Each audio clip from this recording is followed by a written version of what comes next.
From the towering peaks of the Woolajezi Mountain in Lofa County to the golden plains of Bomi River Basin, through the verdant greens of the Sapo National Park, a place where monkeys whisper secrets and pygmy hippos tread unseen, from the valleys to the roaring coasts of Monrovia, Buchanan, Harper, and Robertsport. These are the voices that travel unfiltered, uncaged, and unstoppable. Welcome to the Liberian Voices Unfiltered, the platform where we speak the languages of the land, celebrate the cultures of our people, beat the drums of our tribes, and dance to the rhythms of our identity. This platform is more than just a broadcast. It's a movement, a megaphone for the people. No scripts, no sugarcoating, no stage management, just the truth, pure, bold, and proudly Liberian. Tune in, turn up the volume, and join your host, George Senator Sibo, the Pan-Africanist, shaking the mic, breaking the silence, and speaking for the nation and its people. The Liberian Voices Unfiltered. All hail, Liberia hail. It is raw, it is real, it is authentic. From the bushes to the beaches, this is our voices, our truth, and our story. It must be heard.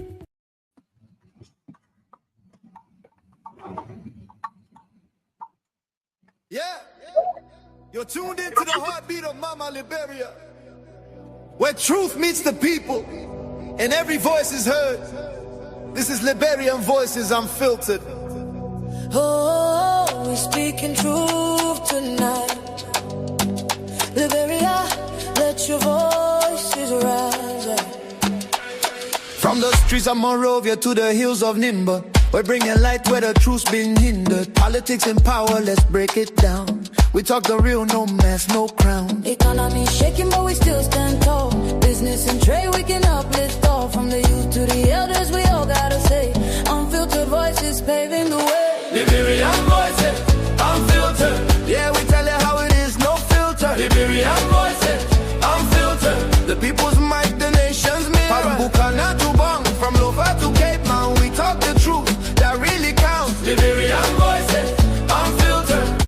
Yeah, you're tuned into the heartbeat of Mama Liberia. Well, good evening, fellow Liberians, wherever you are, regardless of your location. I say hello, I say good evening. If it is even in the morning to your location, I say good morning. And today is another edition of our program, the Liberian Voices Unfiltered. We have come again to bring you information that is raw, that is unfiltered, and information that Liberian people need to hear. So I'm asking you to share the live. Come on, so that we can discuss. When you look down on the live screen, I pinned the link. You can join the show if you want to join the show. I'm going to bring you in studio so we can discuss issues. And I would really appreciate if you can come on so that we can talk about some issue relating to the youth on this. And to also participate via WhatsApp, you can call 267. Make sure you add the +1 267 559 4052. Again, to participate on the show on WhatsApp, you can dial +1 267 559 4052. And I wish to have you guys on the show so that we can talk some issues surrounding youth unemployment. Our topic today is the urgent need for the government to create employment for the youth of Liberia. Our youth, they need job. Young people in the country need job. Our youth are so idle. They are getting involved with so many things that is going to affect the generation to come. If the government does not take steps and things to address this, we're going to have some serious issues in the future. So it is time for government to wake up. It is time for the government to wake up and address some of these issues affecting our youth. Yes, it is time for our government to wake up and address some of these things. So tonight we're going to be talking about it. We're going to be digging deep into these things, and we're going to be calling a spade and letting the government know areas that they need to work on to improve so that our youth can get jobs. Liberia has so much potential, has so much things. Our youth are not supposed to be unemployed. Our youth not supposed to be unemployed. So join me tonight as we deep into this. So I'm going to play our theme song once more after that, and then we can get the show started. Please share the live, join the page, and like, comment. I'm going to be reading the comment. I'm going to be posting your comment out here. Anything you got to say about the topic, post it out there. Just be mature about it. Just be respectful about it. We will post a comment here. We'll talk about it. And then also, if you want to be part of the show, please join us. We can accommodate you. Come and give your thought on it. You can pop in for 2-3 minutes or 5 minutes. You give your thought, then we can let it go. But it's about the youth. It's about young people like myself. This program, the Liberian Voices Unfiltered, is about the youth. Every day, every time we come here, our advocacy is going to be basically about the youth. Liberia has a very youthful population, and I'm going to show you the numbers. I'm going to tell you a lot of things that government needs to do right to help our youth, other sectors that they need to pay attention to. So I'm going to play the theme song once more after that, and then we're going to jump straight into the show. Yeah. You're tuned into the heartbeat of Mama Liberia, where truth meets the people and every voice is heard. This is Liberian Voices Unfiltered.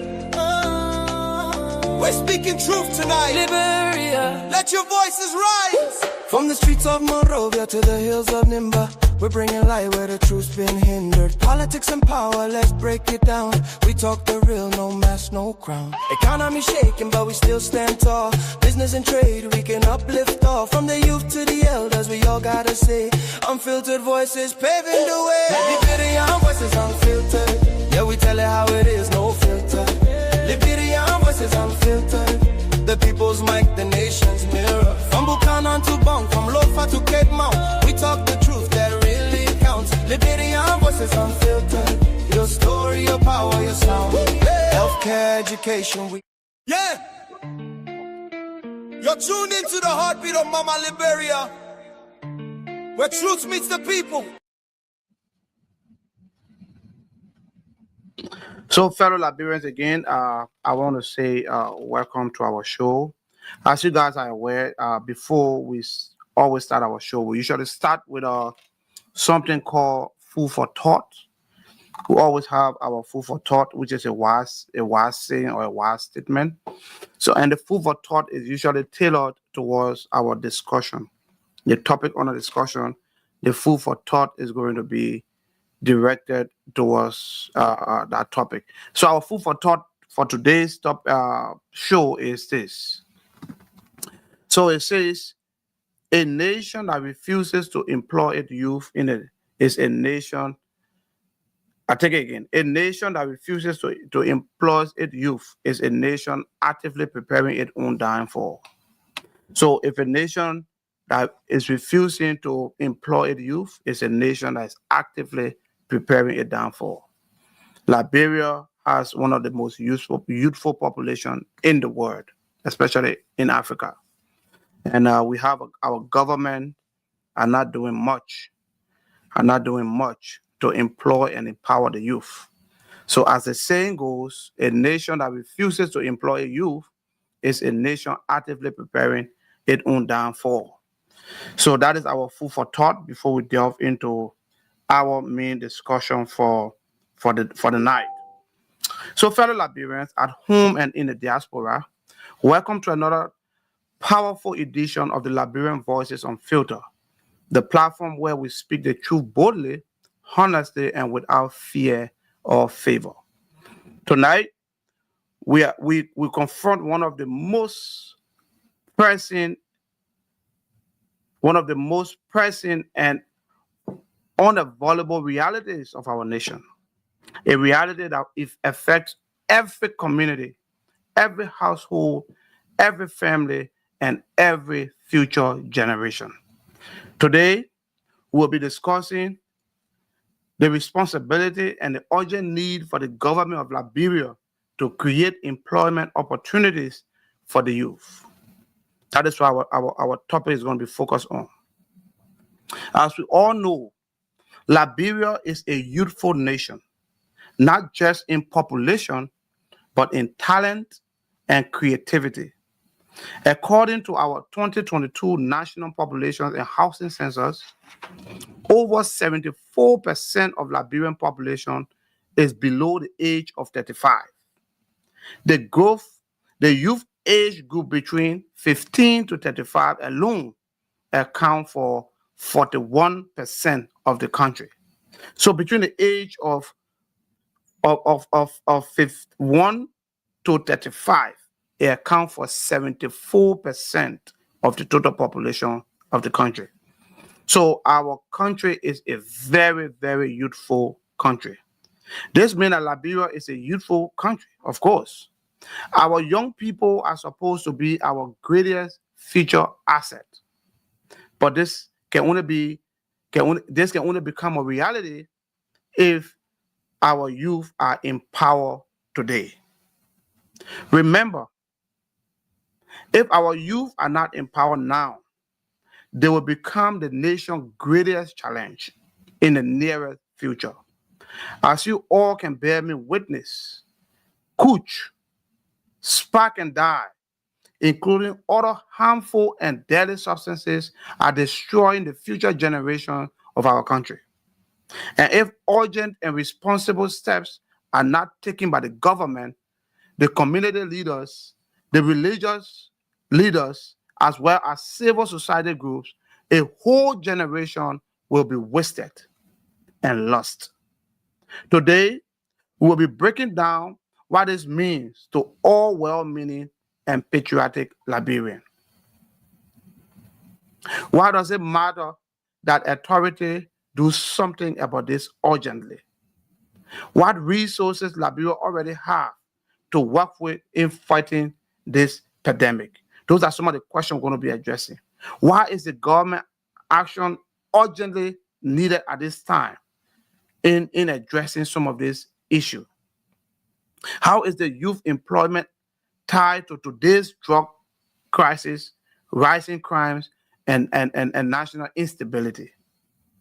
Who also examine the current national budget? Where does it fall? And what must be done to effectively address the youth situation? So, fellow Liberians, let's talk unfiltered. Let's make it real. Let's make it raw. And let's make it authentic. My peace and loving people, the truth is very, very simple. A country where the youth are unemployed is a country that is working hard to build its own downfall. Youth unemployment in Liberia is not just an economic problem anymore. It has become a national security threat. It has also become a public health crisis, and it's a slow-moving bomb rolling towards our future. Remember, our borders are currently very volatile, and drugs keep pouring into our country from left, right, and center. Liberia currently has one of the highest youth to adult ratio in West Africa. This is a blessing only if the government invests in job creation, technical training, entrepreneurship, and innovation. If not, it will become a curse. Fast-fueling idleness, frustration, and vulnerability of our youth can lead to serious problems. Today, thousands of young Liberians are willing to work, but find no opportunity. No jobs are available, and no possible sign and action of it becoming available anytime soon. Thousands of young Liberians are graduating from high school, from universities, and from vocational schools, but thousands of them cannot find jobs that match their talent and their skills of education. Thousands of Liberians have started turning to the informal economy, such as the black market, the World Trade Center, because formal opportunities are limited. In most cases, they are unavailable. Thousands of young Liberians are feeling abandoned by their government. They are feeling invisible by the leadership. And thousands are hopeless because hope for the future are fast diminishing. And when the nation you feel hopeless, my people, the nation itself is in real danger. We are witnessing a frightening rise in drug abuse, especially among unemployed youth. Synthetic drugs like the infamous Kush, Spark and Die, along with heroin, tramadol, and other dangerous substances are destroying young minds across our country. Families are losing their children. Brothers and sisters are falling apart.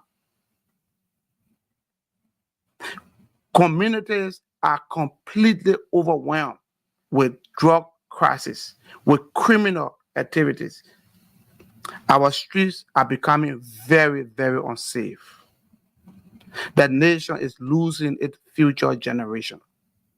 Fellow Liberians, I came here today now to let you know that this crisis did not begin in a vacuum. It started due to unemployment crisis. It started due to hopelessness of our youth. It started due to poverty, due to lack of opportunities, and due to broken support system. The youth can get job even when they are qualified to work. Even when they went to school and graduated, they can't get job. The youth are not certain of their future. They don't even know what tomorrow holds. They don't know if the government is going to do something good to help them for tomorrow. Youth now in their 30s and 40s, not even sure if they'll even get married. Because what's the source of income? How do they take care of their family? The youth ability to feed themselves is becoming impossible. The youth cannot feed themselves anymore. They are wallowing, begging friends and family here and there, begging for 1 or 2 cents. It's not that they are handicapped. It's not that they can't work or they don't want to work, but the opportunity is not there. Government is not creating the platform, the opportunity to create jobs for them. It's very, very difficult for our youth. Our youth are suffering. And if the government and leadership do not take decisive national action now, we will lose a whole generation. And we're not losing this generation to war, but we are going to lose them to drug. We're going to lose them to crimes, and we're going to lose them to mental breakdown. That is what we are confronted with today with our youth. So contrary to what some people assume, that Liberia is not a poor country. Yes, Liberia is not a poor country, but it is poorly managed. It is a poorly managed country. Liberia is a poorly managed country. We are rich, but we have been poorly managed. We have agriculture and agri-processing opportunities. How many youth are employed in our sector? We have minerals and natural resources. After the extraction, what do we do? Do we do value addition to these things that will create jobs in the country? No. You allow foreign entities to take our mineral resources out of the country unprocessed. They take it out. How will you be able to create jobs if material, natural resources that God gave you, that you're supposed to make finished product, because you will open factories, you will open companies, you will open other extensions that will employ you to address them. But if they keep taking the raw material out of the country, they keep taking our gold, our diamond, our iron ore, our timber, if they keep taking them out unprocessed, how do you intend to create jobs for the youth? We have fisheries and coastal economy. Look at our fisheries. Look at, we have 350 nautical miles long, 350 miles long of coastline. Do you know how much employment it can create? Even in the area of fishing or in the area of recreation, do you know how many jobs it can create? What is the government doing to address some of these things? What is the government actually saying to our youth? Which mechanism are they putting into place that will address this crisis in the coming 1 or 2 years? We don't see anything. We'll see a bunch of travels. We'll see people following plane 35, 40, traveling places that they're coming back with nothing. You can't create employment like that. We have tourism and cultural heritage. We got various tourism sites that can boom the economy. It can also create a lot of employment opportunity for our youth. What is the government doing to address some of these things? Are they working in the tourist sector to make sure that people are coming in? Are they making sure that our tourist site and our heritage site are safe? Our streets are becoming dark. Our streets are becoming unsafe. People cannot walk in the street after 8 to 9 o'clock because the youth are adult. The youth are becoming aggressive. Our youth are becoming chaotic. Our youth are becoming very, very criminal-minded. And it is very simple. Why? Because they are adult. Because they don't have job to do. Because when they wake up in the morning, their future is oblique. They can't even see what hope they have for tomorrow. Is that how we're going to proceed as a government? It's wrong. This is wrong. We have the Liberian Maritime Registry and the Global Shipping. We have one of the largest registry, in fact, the largest registry in the world in terms of tonnage. We can create. What are we doing to create jobs? Seafarers. How many seafarers are we training? What negotiation are we having with ship companies, with those ship owners to employ Liberians on board? Other countries did it. Panama. Look at the Panamanian. The Panamanian are all over on these ships. And the bad thing is that they don't even speak English. They had to learn English. Liberian, our first language is English, which is the global maritime language. We have an added advantage already. We can speak English. We can write English.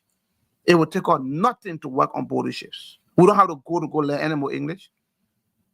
How long will it take the government to realize that the Liberian Maritime Program needs to be run by Liberians? Why is LISCA being operating from America?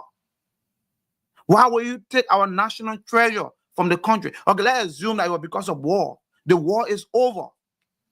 Why can't LISCA operate from Liberia? Why should LISCA be running from the United States? Why they employing American, employing every other nationality? And then Liberians cannot get meaningful employment to pay people. There are people in LISCA that run our program that make more than $150,000 a year that Liberians could be benefiting from. You took the program, you gave it to foreigners. Okay, when are we taking our program back from the foreigners? You guys want to renew a contract. That is wrong. That is bad. You're not going to create jobs. You are taking jobs away from Liberians. You are taking jobs away. And our youth are becoming adult. Our youth are becoming hopeless. When people are adult and hopeless, they become the devil's workshop. And the devil's workshop, you know what happened in the devil's workshop. I don't need to tell you further. They become arrogant. They become vulnerable. Anybody can use the youth to do anything. Anybody can use the youth to do anything. Mr. President, you need to wake up. Look at areas. Look at the national budget. What happened to it?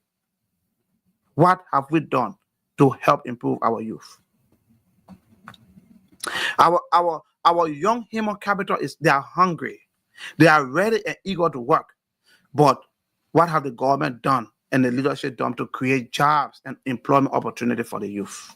What are they doing? The answer is nothing significant. They have not done nothing significant. Liberia as a nation is very blessed. What we lack is not resources. What we lack is planning. We lack planning. We lack leadership. We lack investment. We lack infrastructure development. We lack financial architecture to empower the economy. And we also lack accountability. Those are the things that we are lacking. We're not lacking mineral. If you say, oh, we have a lot of mineral. Lot of mineral. Can you imagine foreigners? Foreigners are coming in the country and doing domestic jobs that Liberians can do. The Chinese, you are giving work permit to the Chinese to do menial jobs that Liberians can do. That is wrong. When is that going to stop? When is that going to stop?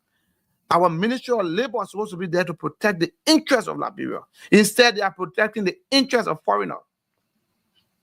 Our labor ministry. Well, and when they are not in government, when you hear them talking, when they are not taking government job, when you hear them explaining, telling you how they will transform the Raktas and the Boktios, but unfortunately, give them the job. Give them the job. They begin to sing hallelujah, amen song. They begin to worship the president, even when the thing is wrong. Liberians, when are we going to wake up? When our government is going to do something significant? I tell people always, leadership is not just about you.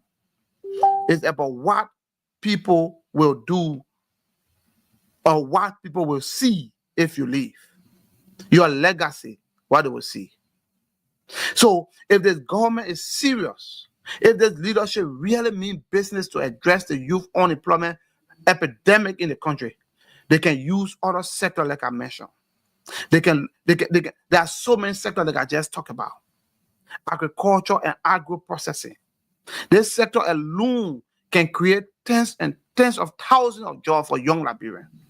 If the government invests in rural infrastructure, in storage facility, and the establishment of farmer cooperatives, these things can boom your economy. It can create jobs if the government tend to do that.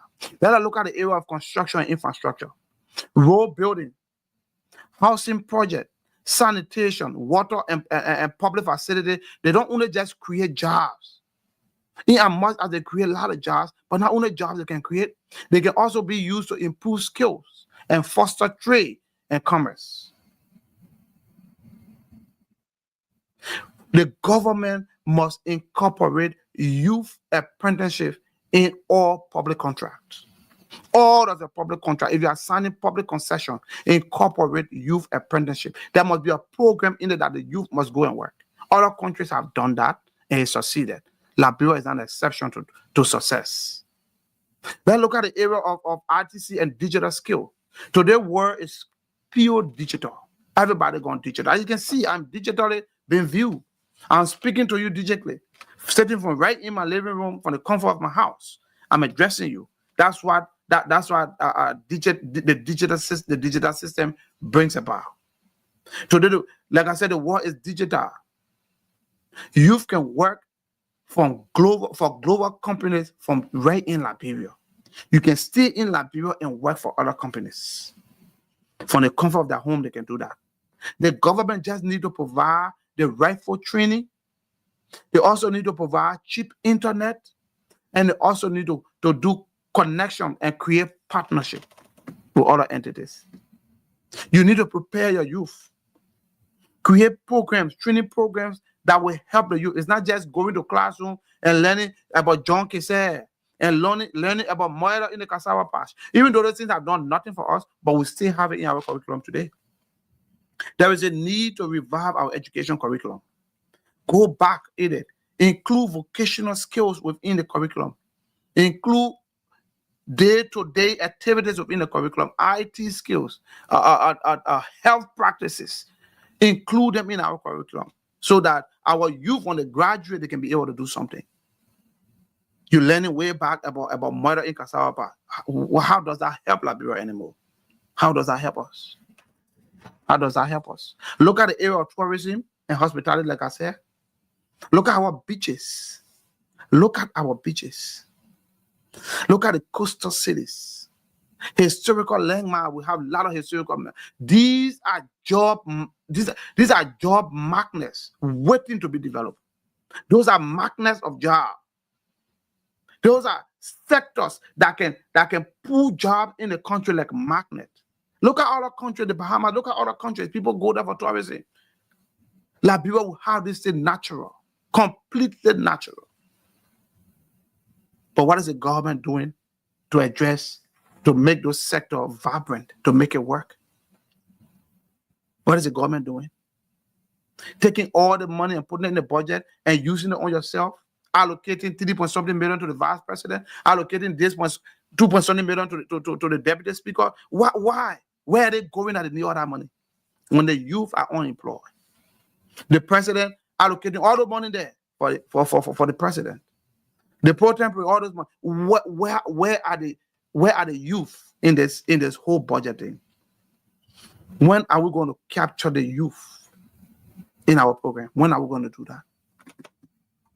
When you look at the sport, entertainment, and creative industry in Liberia, Liberia musical industry. Musicians around the world are rich. They are multi-millionaires. And how they became millionaires? Because there were government promote these programs. Government helped to create the environment that can make this program to thrive. Film production. Our people can be involved with filmmaking. Today, Nigerian movie have taken all over. South African movie, Indian movie have taken all over. You think Liberia cannot do that? But where's the resources? How many subsidies is government providing that will help investors in those sectors? How many? Sport, football, our dear sport, football. Football players around the world, they are multi-millionaires. I don't even need to emphasize on that. See how much money footballers are making. What is Liberia doing to help our youth football, for our grassroots football training program? What are they doing? If the government appropriate funds to subsidize even football, if you have premium team, first division, second division, third division, you have those things. Just imagine how many youth will be employing each team.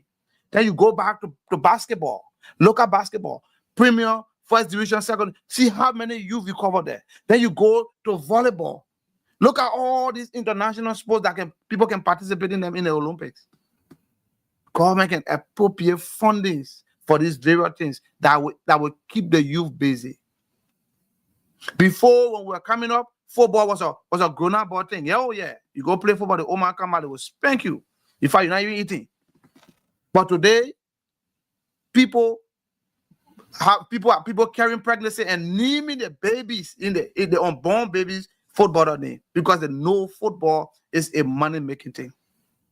Is the government thinking in that direction? Is the government doing things to help the youth? I can promise you, Mr. President, if you focus on sport can create more than 35% of employment of the youth. Just sport alone. For about other sector, I'm not saying don't focus on it, but sport alone can create up to 35% of employment for youth. You just need to be focused, Mr. President. Stop listening to all those things that they are telling you, advisors are telling you. They focus on big one. No, focus on the small ones. The small ones, Mr. President, deal with the small ones first. Deal with the small one first. You need to create microfinance scheme. I was telling somebody today. I was just talking with one of my people. I told him, I said, look, I said, sir, if you just imagine Acela Mental signed the new contract agreement that is signed. There were 200 million signature fees. If the government who are taking that signature fees and put it in LBDI, Liberia Bank for Development Investment, and use it for agriculture, just to empower agriculture, just to make sure that people get loan for agriculture, people get loan for small business. Do you know how much people you will empower? Do you know how many businesses you empower, Mr. President? You will empower a lot. A lot of people, a lot of Liberians will be empowered, and the empowerment can create jobs. The private sector will start to boom. Because once they are working, they'll be able to pay tithe. They'll pay their taxes, and their taxes come back to the government. You don't have to go out to be borrowing money. You don't have to go to World Bank or IMF to borrow money, or Africa Development Bank. No. You can create the situation. You don't need billion to start. 50 million, 100 million, 200 million can be used as a beginner capital. Put it in the bank. People go through the normal banking process to acquire loan, do application, go veteran. People put in collateral based on what you want. Those money will help empower the people, Mr. President. It will create jobs opportunities, and your people will be employed. The youth will stop running behind Kush. The youth will not be sparking and dying. The youth will not be taking tramadol. They will be focused on getting up in the morning and going to work, Mr. President. That's what they'll be focused on. Create that environment.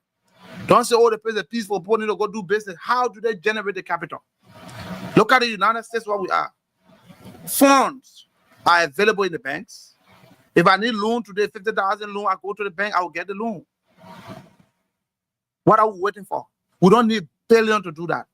We can start small. You can even take 10 million, 5 million and put it in the bank. That can start moving the private sector. People can start investing, going for loan and investing and creating job opportunities. And they're going to be employing the youth, Mr. President. Government must make, like I said, government must make access to loans and grants available in private sector for businesses startup. Government needs to do that. You can do that, Mr. President. Because all of us remember during your campaign, President Bouakai, you promised massive youth empowerment program. Those were headlines on your campaign. Massive youth empowerment program. We're clocking 2 years now. What is going on, Mr. President? Have you forgotten your promise? We understand road is not a bad thing. Road is good. Yeah, we need road, we need water, we need things. But the people got to eat. The youth got to get jobs. They got to eat. You can have the funniest road when no food in your stomach. You're not going to walk on that road. You need jobs. You promised massive youth empowerment program.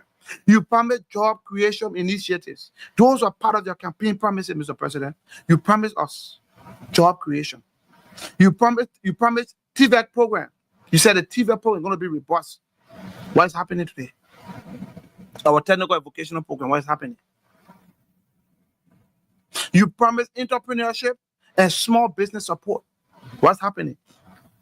We got 200 million signature bonus. You took it and put it in the budget so that they can distribute it among those lawmakers, those senators, and your government officials. It's not going to help the economy. You're not doing things that will leave a legacy, Mr. President. A legacy is what you need. You're an old man now. You're an old man. God can decide to call you at any time, like he can call any one of us at any time. Which legacy are you going to leave? What is that legacy you're going to leave, Mr. President? You're not creating any meaningful thing for the youth. Everything in the budget is for all those politicians. It's for all those guys in there. Why? Our youth are being left out, Mr. President. Our youth are being ignored. Our youth are being neglected. And those are the same youth that you manipulated, that you took, they represented them, manipulated, and trucked from one location to another to go and vote for them. But they cannot even seek the interest of the youth. They cannot even focus on the youth for 1 minute. They are making laws that has nothing in it for the youth. They are signing budget that addresses no youth concern. Everything is about them. Everything is about them. They have increased their budget again, the legislature. How long are we going to be into this, Mr. President? How long are we going to stay into this?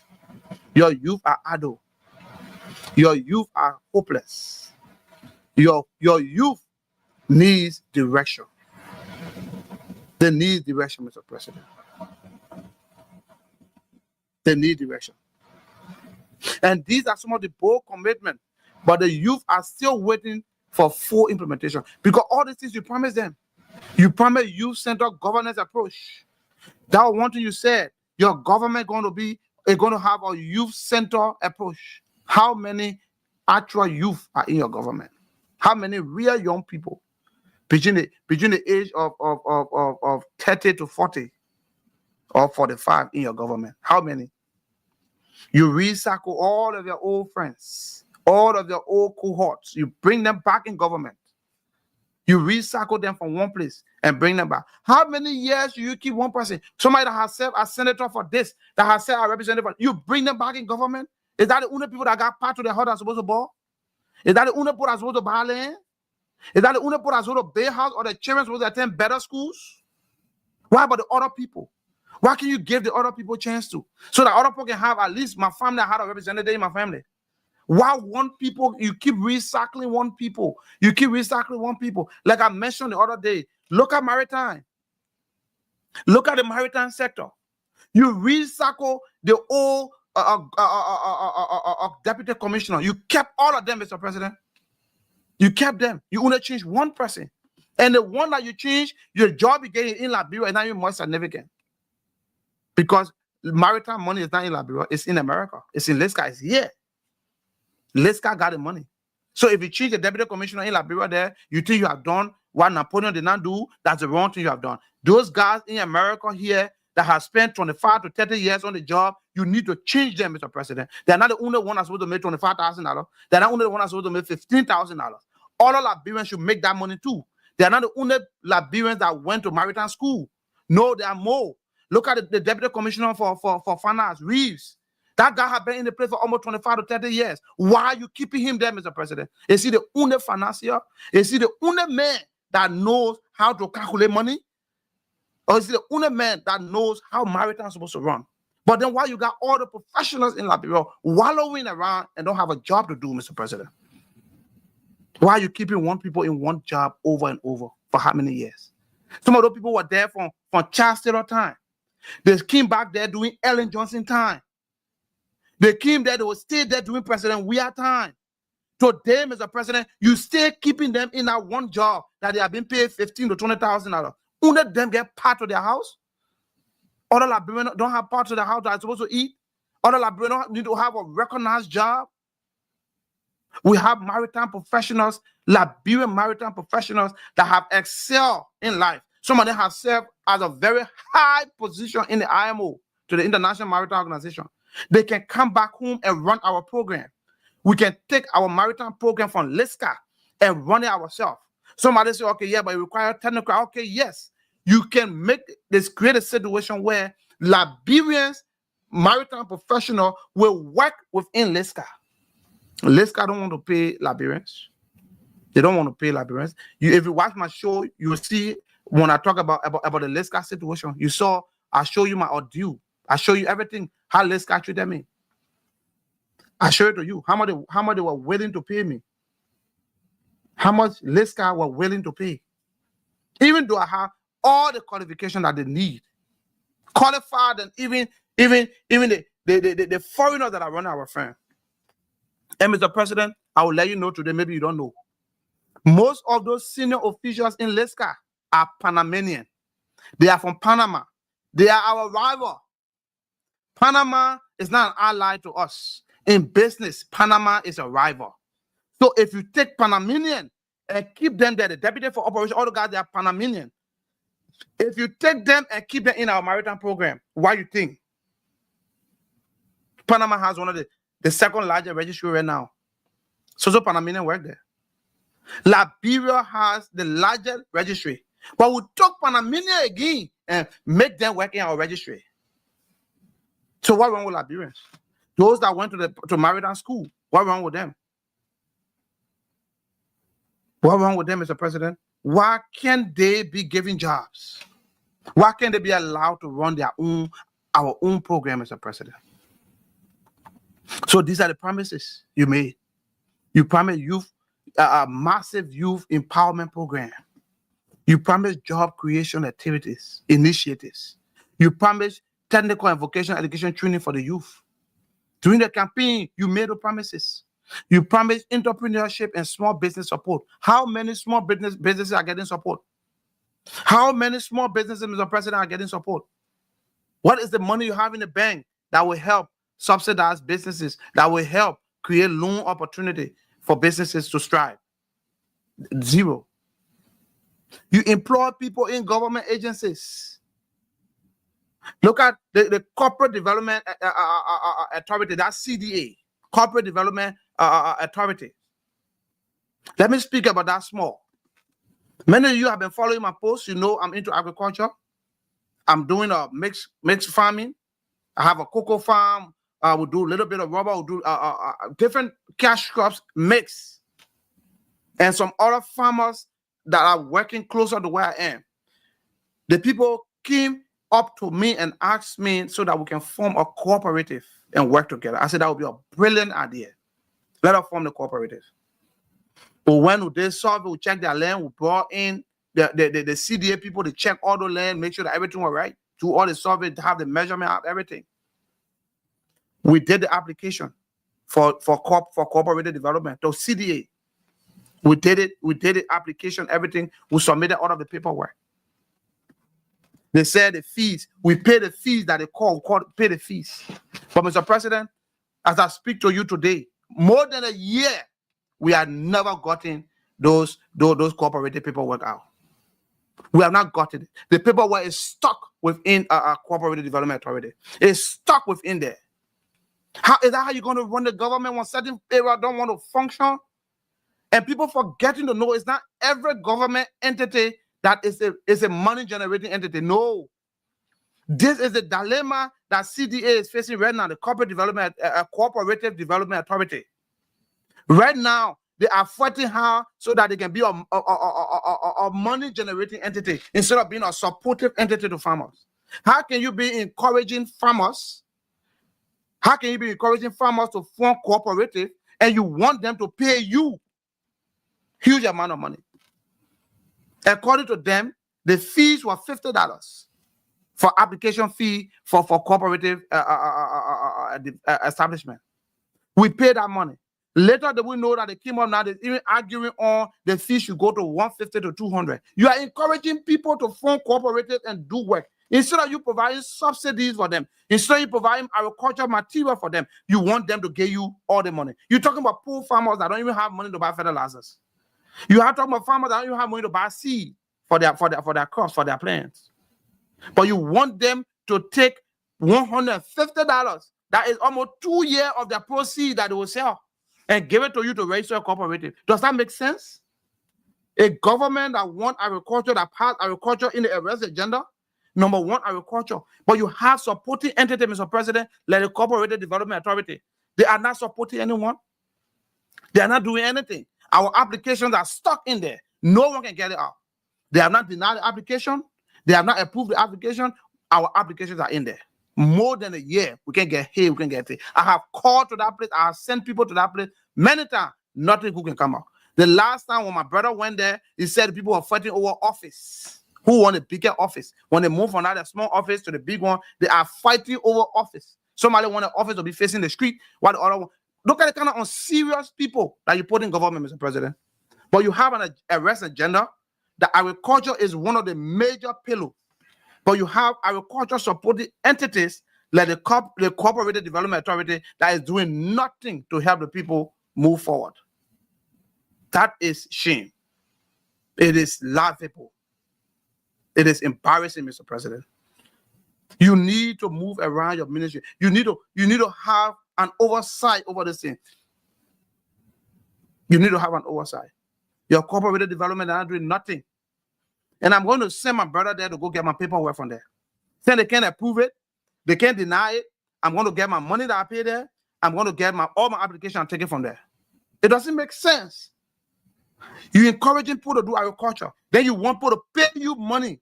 For what? Instead of you giving the people money to help them buy seed, to help them buy a rain boot, cutlasses, hook, and cutlasses. Instead of you giving them fund for that, you are asking the people to give you $150 to $200 United States dollars to form cooperative. Does that make sense? Instead of you begging the people to form cooperative, asking them, encouraging them to do it, you telling them to give you money in order for them to form cooperative. Just listen to that thing. That is where the Cooperative Development Authority stands, Mr. President. We can't get our paperwork. The paperwork is in there for more than a year. We can't get it out. So we are not an established cooperative. We are not, we can't get nothing. Nothing. Those guys go to work and fighting over office space. That's what they do. Sometimes they don't even go to work. That is why we are confronted with Mr. President. Like I mentioned, look at our budget. They proposed 2026 a national budget. I wish they presented 1.2 billion. Yes, their budget is supposed to be used as a tool for transformation for the youth. But critics like myself have always said it's not working. The youth employment program is underfunded in the budget. Your TVET program, the technical and vocational program, is a skills development. It have no major nationwide financial push. It does not reflect in the budget at all. Community employment program lacks skill. Nothing is in your budget. It's not reflected there. You talk about addiction, rehabilitation, and mental health services. They are almost non-existent in your budget. They don't cover that. You cannot just be fighting drugs when you don't have the means to rehabilitate the people. Drugs is an addiction. Drugs can get people addicted. When people get addicted, it is involuntary. They do it, they don't even know what they are doing. So that's the reason why they need rehabilitation. Government should build rehabilitation center. You fighting drugs without rehabilitating the people, you are wasting your time. They will go right back into it. They're just waiting for the time and the season to get back. You should have your advisors around you, Mr. President, guiding you through the steps. They should have professionals in those areas. You have a lot of people that don't even have those thought, those understanding of how those things work. But they're behaving like they know what they're doing, but they know nothing. You think arresting them and putting them in jail after 2-3 days of freedom, they're going to make them to stop taking in drugs? No. You just hibernated it. It's going to wake up tomorrow morning. You need to create addiction, rehabilitation, and mental health services for your youth. You guys are giving them names, Zoko, disenchanted youth. What do you mean by that? But when you needed them to go and vote for you in Nima, you put them on the trucks, you took them. They were not disenchanted. When you needed them to go vote for you in Bombing, Cape Marawa, they were not disenchanted. When you took them to Magibi to go vote for you in Kakata, they were not disenchanted. You took them to all of the counties, Maryland, you took the youth and carried them around to go and vote for you. Those youth were not disenchanted. But today you call them a disadvantaged youth, simply because government is failing in your responsibility to provide employment for those people, to provide job opportunity for them. So because of that, they are idle. Those people are idle. When they are idle, the next thing comes to their mind is how to keep themselves preoccupied. That's why they are taking drugs. That's why they are taking drugs. Arresting them, putting them in jail is not going to help. It's not going to do anything. Our border, we have the first thing I don't understand, even your immigration people that man the border. I don't even know what they're even thinking. You got land border. Land borders are poor border. People can walk through the bush. You want to cross that iron that you put there, that border iron that you put there is a border. That's not a border you have there. The great United States built wall. People can charge you to jump over the wall and come. Who are you to say you get one piece of iron? One piece of iron, you think you protecting your border? No. Those drugs will continue to come in. The issue is you incorporating rehabilitation services to address those things. You need those things, Mr. President. You need those things. So if we fail to act now, if the government fail to act now, in the presence of all this danger, you are going to be experiencing higher drug addiction like we're seeing today. You're going to be seeing higher crime and violent rate. You're going to see higher crime rate. It's happening today. People can no longer walk on the street with a cell phone in their hand. They're protecting everything. They tie everything up because of the violent and crime rate. If you fail to address the youth situation, that is what you'll be confronted with. You will see increased instability. People will fight. They will create unnecessary chaos in the market just for people to run and then to go see people goose. Those are normal things they do. Those are normal tactics. And because the youth are idle, they are disenchanted. Like you refer to them, disenchanted youth. And you'll be lost in your future workforce. You have something called brain drain. When the nation is experiencing brain drain, the generation is lost. It's lost. You are seeing collapse in family and community. The community is going to collapse. The family is going to collapse. Look at how many people lost their loved one to drug. How many people, loved ones, died because of drug addiction. And you'll be seeing whooping poverty. Poverty will continue to increase if you don't create this program. If you don't work on them. Other countries have created programs that work, Mr. President. Other programs. Your people in the office should research what they say. There's a program called the Rwanda Agro Youth Model. They came up with that. It's a youth cooperative that empower people with land to processing unit in terms of gathering, like markets and other stuff. It empowered them in agriculture. It empowered them in trade, in commerce. Yes, Rwanda did that, and the youth are being employed. The youth created employment. They provided funds. The government provided funds that you can go and loan and get a loan from and start your businesses. It happened. Ghana also, Ghana where you guys fly every day for medical treatment and other things. They created a TV program and youth grant. There is grant. The government provide grant and loan to the youth to start up their businesses. To start up their businesses, Mr. President. Money does not fall from the sky. When the taxpayer pay the money, you can use that same money to improve and better their lives. Yes, loan them their tax, loan them their money so that they will come back and build factories, build companies, and then the company will employ youth, and those youth will be busy. When the youth are busy, they're not going to be running all over the place, smoking drugs and doing criminal deeds. No. Look at Kenya. Kenya has a digital workforce program. There are a lot of Kenyans that stay in Kenya and work all around the world because the government created the platform. The government created the platform. They created the training.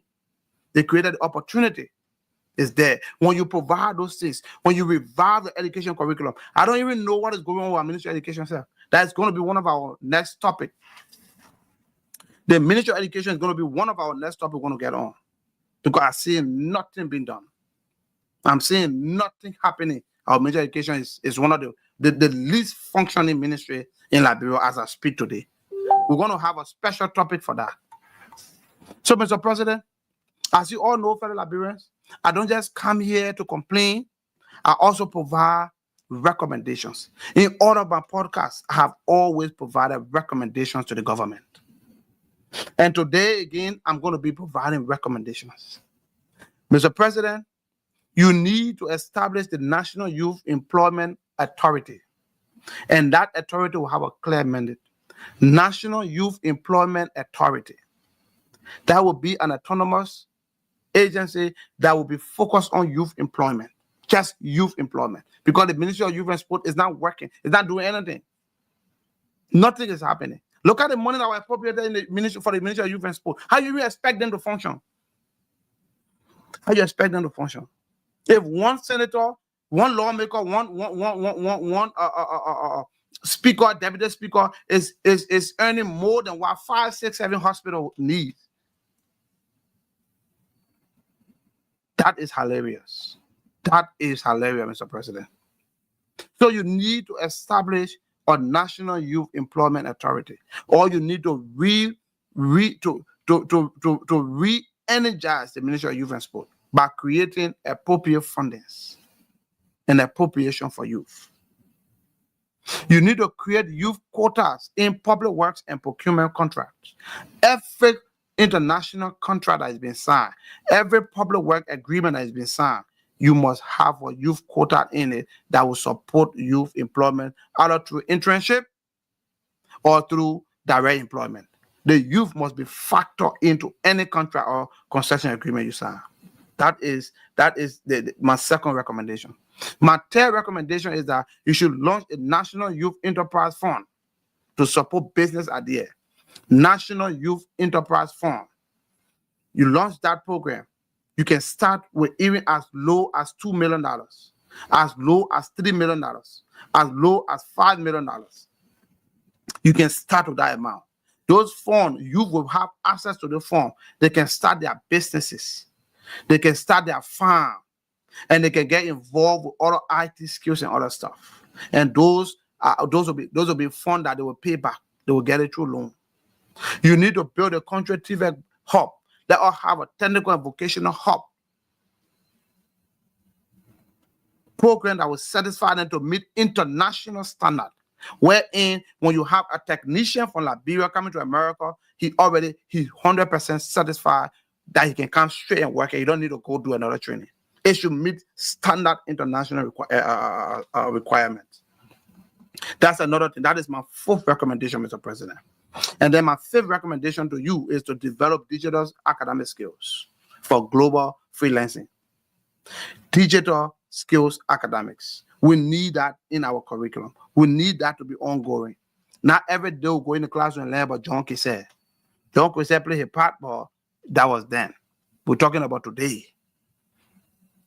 Somebody was killed in the Cassava Pass, called murder in the Cassava Pass. Yes, that was then. Let us focus on what happened right now.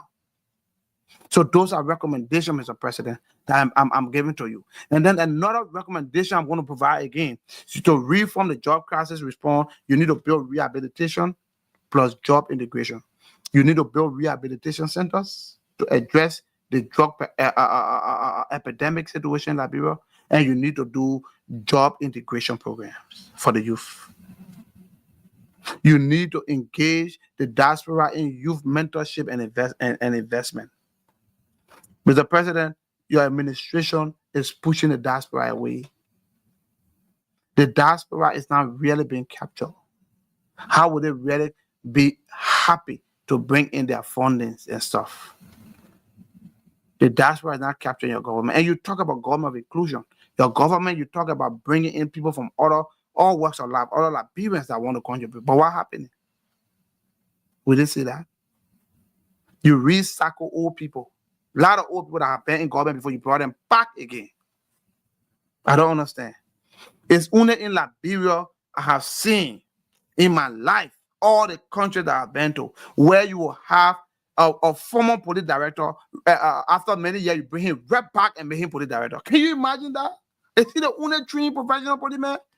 Remember that when you leave the service, when you are no more police director, you are out. Well, I don't even know why you guys are even taking non-active policemen to make him police director. Where that coming from? Somebody that is a civilian somewhere. The man have served. He gone, he retired. He gone laying out somewhere else. You brought him back and make him police director. Even though the Constitution says you can do, but does that make sense? For expediency, you will never see that in America, in Europe, anywhere. You can't see that. You must promote people from within. From within. People should be promoted from within. You can't tell somebody from outside that have laid their lives somewhere in the name of they're working with United States police, they're working with Jamaica police. You take them, you bring them and make them police director. It doesn't make sense. It don't make sense. Promote people from within, people that are within the system that are currently serving as police. Promote one of them to director.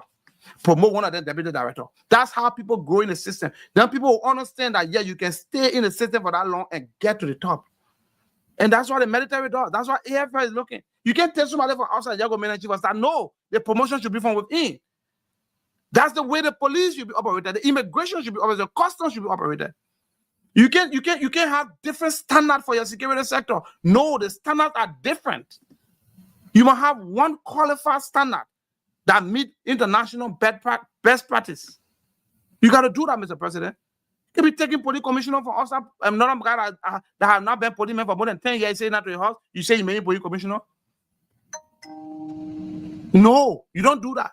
You take somebody from a former senator, you made him immigration boss.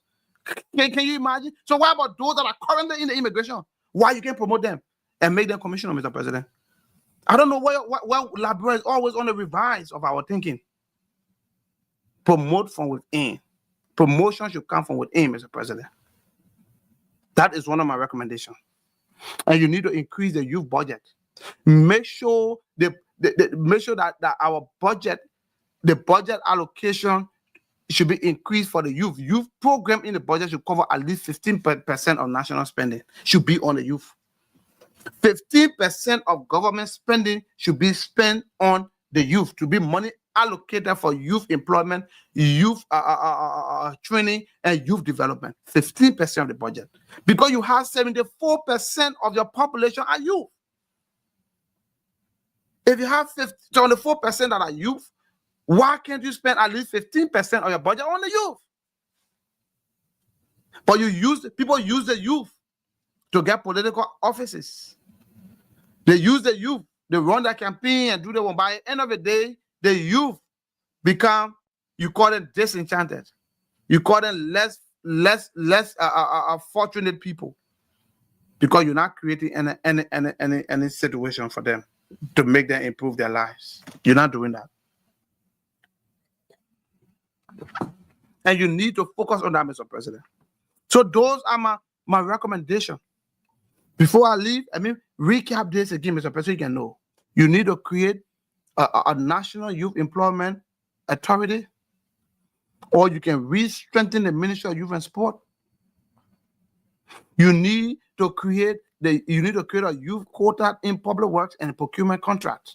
Every procurement contract. You must create the youth quota. There should be something there for the youth. Every concession agreement, something about the youth should be there. You should launch a national youth enterprise fund. That fund will provide access to fund for youth empowerment, youth business, youth education, anything about the youth. You can do that. It's not too big. You can do that. Your TVET program, you create a TVET hub that will have satisfied programs where your youth don't have to, when they go to Jamaica, they are qualified to work. When they go to England, they are qualified to work. When they come when they go to France, they are qualified to work. When they come to America, they are qualified to work. There are international standard practice. Standardize it. Create that program. And also create a digital skill academics. Include digital skill in our academics. Let them revive our curriculum. Take all the old stuff that we don't need. Take it all and work on contemporary things. We need one. You need to build rehabilitation centers. It's not just to fight the drugs. Fighting drugs means you are fighting it from the treatment facility to create a facility, a rehabilitation center that will address youth drug crisis. Engage the diaspora. Don't keep the diaspora out. Bring them in their Liberia. In fact, the diaspora even get more access to resources than people in Liberia. Encourage the diaspora. Bring them on. And then lastly, you must increase youth budget allocation to at least 15% for national spending. 15% of the budget must be allocated to the youth for training, for development, and for every other thing that they will need to improve the lives of the youth. So, fellow Liberians, let us be honest. Liberia cannot rise if the youth are down. The nation cannot go anywhere if our youth are not being protected. Our youth are not being uplifted and elevated. No economy can grow when its largest population group is unemployed. Addiction or ignore. When the youth are ignored or they are being addicted to drugs, the economy cannot move anywhere. No nation can progress when its future leaders are abandoned today. Abandoning the youth today means you don't have a future for tomorrow. The duty and responsibility and the urgency now lies with the government of Liberia. The youth are not asking for miracles. They are asking for opportunities. They want to learn. They want to work. They want to contribute to their nation's development. Our leader must act now, not next year, not after the next committee meeting or so. Act now. So, my fellow Liberians, this is the Liberian Voices Unfiltered. Tonight, we have made demand for our youth. We have spoken to the government about making things to work. And our final demand to the government of Liberia is to invest in the youth now, or you lose Liberia tomorrow. If you don't invest in the youth now, you're going to lose Liberia tomorrow.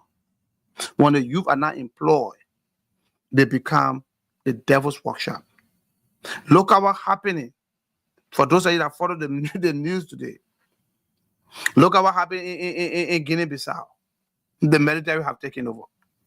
In Guinea-Bissau, the military has taken over. Look at your neighbor Guinea.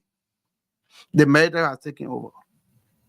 How many countries around have the military taken over? What do you want to see that you need to work in line to get these people work to where they're supposed to be? How many more examples you need to make sure that your military is well taken care of? That you are paying them, you are meeting their welfare, other things.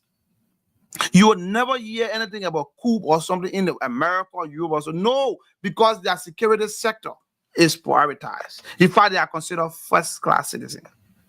When you serve the U.S. military, when you go in the store to buy, they get something they call military discount.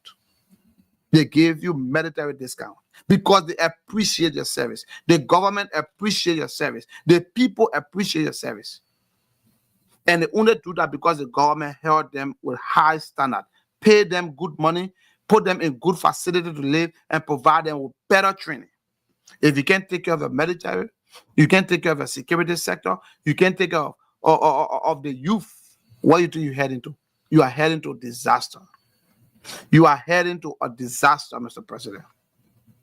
A hint to the wise is quite sufficient.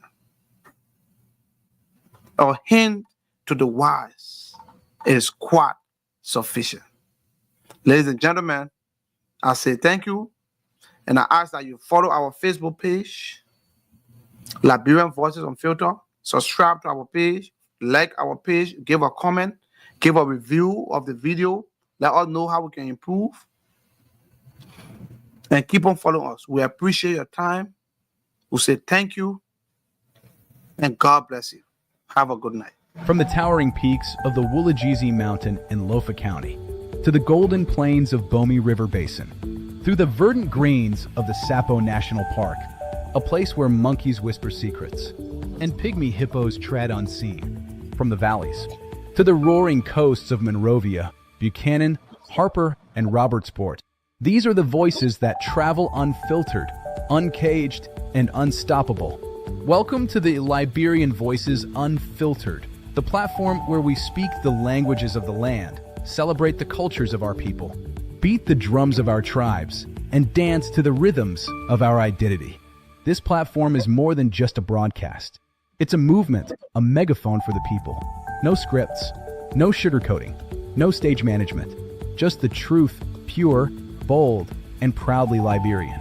Tune in, turn up the volume, and join your host, George Senator Sibo, the Pan-Africanist, shaking the mic, breaking the silence, and speaking for the nation and its people.